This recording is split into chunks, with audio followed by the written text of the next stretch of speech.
Recebo agora o ex-ministro da Defesa, Raul Jungmann, que em 2018 acompanhou de perto a última greve dos caminhoneiros. Comigo nessa entrevista, o Kennedy Alencar. Bom, ministro, seja bem-vindo, uma ótima noite para o senhor. Como é que o senhor tem acompanhado essa movimentação agora de setembro de 2021? Tem algum paralelo com 2018? Qual a avaliação que o senhor pode trazer para a gente, hein, ministro? Boa noite. Boa noite, Kennedy. De fato, eu enfrentei aquela crise que começou no dia 21 de maio de 2018 e terminou no dia 30 de maio.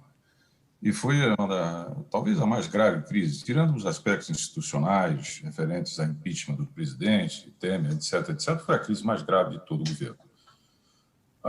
Não encontro muitos paralelos, tá certo? Primeiro que a dimensão anterior, aquela de 2018, era muitíssimo maior do que está. Segundo lugar, a pauta. Qual era a pauta? Tinha 3 grandes itens. Primeiro, a imprevisibilidade alta do custo do diesel. Em segundo lugar, o chamado o pedágio, né, do chassi, né, enfim, suspenso que eles tinham lá. Em terceiro lugar, eles tinham a questão do frete. Hoje, a pauta é outra. Ela começou sendo promovida pelo presidente Jair Bolsonaro, que queria a participação deles nos atos de 7 de setembro. Em segundo lugar, eles tinham uma pauta específica. Essa pauta específica é, sobretudo, comandada pela AproSoja, que é muito forte ali no sul, ou seja, Paraná, Santa Catarina, Rio Grande do Sul. Que pauta é essa? É a questão do marco temporal que está sendo analisado pelo Supremo Tribunal Federal e que eles temem que uma decisão contrária aos seus interesses possa desaguar em uma desestabilização, em uma série de questões judiciais e assim por diante. E eles próprios tinham, sobretudo os mais radicalizados, uma pauta que era, de certa forma, confrontar o Supremo Tribunal Federal, mudar o Supremo Tribunal Federal, que, é claro, é um delírio. Então, se existem similitudes, né, sobretudo existem diferenças em relação àquele processo, aquele momento de 2018, que foi nacional imenso, gigantesco, uma coisa extremamente sofrida, não é? E o processo atual, que, sem sombra de dúvida, também traz uma série de restrições, uma série de possibilidades de inflação, desabastecimento, mas pelas últimas notícias que nós temos, hoje, dos 16 estados que estavam com paralisações, restam apenas 5. Outra coisa, o presidente Temer não foi líder do processo de paralisação, ao contrário do presidente Bolsonaro.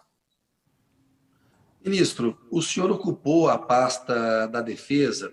Eu queria uma avaliação do senhor do papel dos militares aí nesse 7 de setembro. O presidente Jair Bolsonaro insinuava que teria apoio para dar um golpe.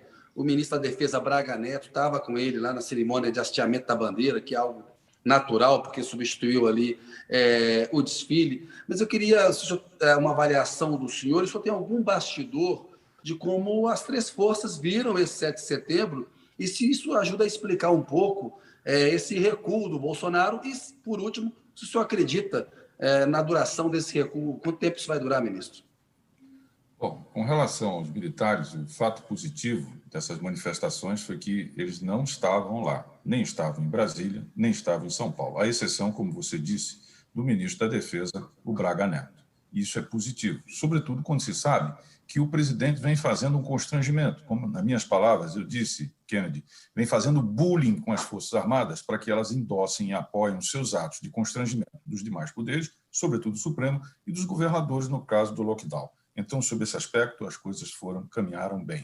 Com relação aos militares em si, eu tenho repetido, não há nenhuma disponibilidade dos militares para bancar um ato de rasgar a Constituição, de promover um golpe ou de aceitar, por exemplo, os desrespeitos, né, do presidente da República com relação aos demais poderes. No que diz respeito a esse, digamos, recuo, por assim dizer, não sei como situar, enquanto você falava, eu te ouvi, eu me lembrava de 2 comerciais. Um é daquela lâmina de barbear que era interminável, e a outra era daquele produto para o cabelo, Denorex. Parece, mas não é. Eu fico com o Denorex. Parece, mas não é. Mas, mesmo assim, em nome do Brasil, vamos torcer que seja o da lâmina, que seja interminável. Embora não existam bases, não existam indícios, não exista, enfim, uma trajetória que indique isso. Mas vamos torcer não faz mal a ninguém. Pois é, até porque uma das pautas dos caminhoneiros, não é, a principal, pelo menos desse movimento que está ali em Brasília, é justamente esse movimento mais em direção a algo golpista, né? Uma pauta anti-Supremo Tribunal Federal.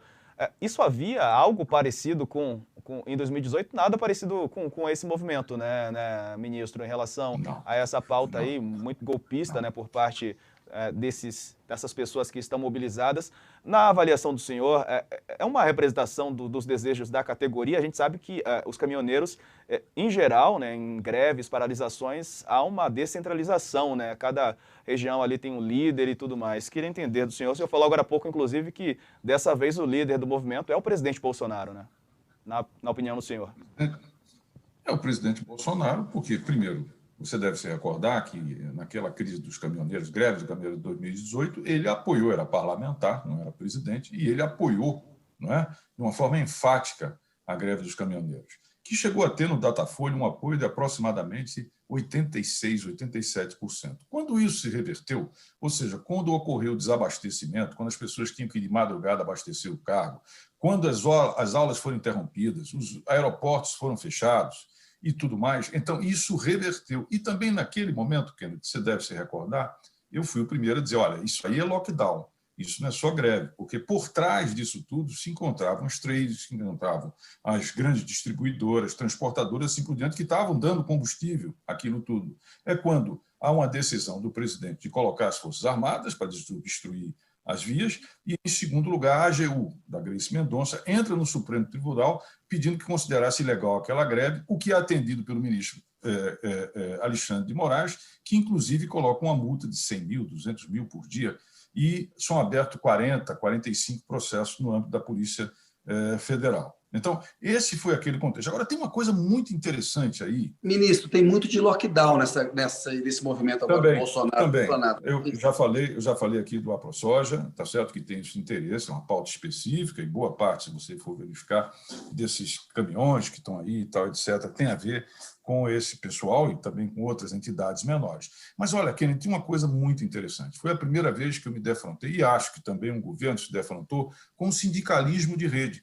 O que é o sindicalismo de rede? Porque o sindicalismo tradicional ele é vertical e ele é centralizado. E você conhece aquela liderança, ela tem uma história. Você deve se lembrar que no dia 21, quando começa, no dia 20, 21, por aí, o governo assinou um acordo que foi assinado, referendado, teve uma foto que foi tirada. E a greve nem aí e cresceu e foi continuar crescente. Por quê? Porque ali era o sindicalismo de rede. O sindicalismo de rede ele não é nem é vertical, nem é centralizado.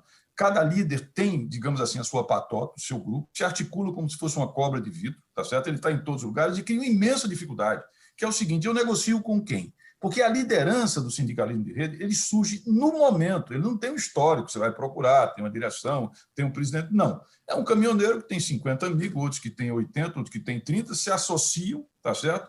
E se organizam para isso. Então, você negocia com um pedaço, o outro diz que não. Inclusive, você deve ter visto isso, quer dizer, o governador de São Paulo negociou a saciedade, mas não mudava. Na época, o Osmar Terra também procurou ajudar, o Marum, etc. Então, há esta novidade. E o Estado não tem como. Ele está preparado para negociar com um sindicalismo tradicional, centralizado, hierarquizado, lideranças históricas. E não é o caso. Então, isso foi uma coisa que balançou o governo Temer naquela época. Balançou o governo Temer. Tanto que o presidente, no sábado, acho que foi no dia 27, tá certo? Numa greve que terminaria 4 dias depois, ele vai em cadeia nacional e, na verdade, dá a pauta. Não é? Ele atende grande parte da pauta, publicando 3 medidas provisórias, e aquilo, junto com o processo de repressão, de multas, etc., fez com que o movimento parasse. Aqui, nós não temos isso. Isso começa, como eu disse, com o Bolsonaro, que gosta e que queria que eles engrossassem o movimento de 7 de setembro. Vencido o 7 de setembro, que se transforma num retrato na parede, praticamente, já que as condições políticas não mudaram, né? Que um amigo meu definiu da seguinte forma: o presidente cai, a crise sobe. É isso que nós tínhamos antes, é isso que nós temos agora. Então, essa que é a realidade. E eles tinham a pauta, tá certo? Eles permanecem na pauta dele. E o presidente tem que intervir para dizer, agora, deixa comigo que eu vou resolver esse problema do Supremo, e etc. Tomara que consiga resolver, para o bem do Brasil.